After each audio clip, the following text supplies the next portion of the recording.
So, gabi na. 12:00. 9 p.m. So, gising pa ako. Baka magalit kayo So, gising pa ako. Meron akong dito sasabihin sa inyo. Huwag kayo magalit.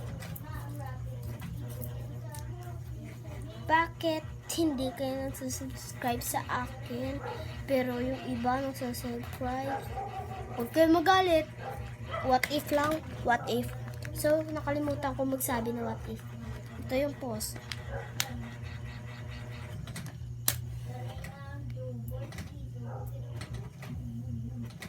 So, kasi kita nyo, basa yung buhok ko. Kasi nalimamas-os ako. Nanutbrush ako. Pagkatapos ng pagkain, nanutbrush at magsuklay. Ito Ayan. So, okay na. So, ito na guys. Malalaman niyo.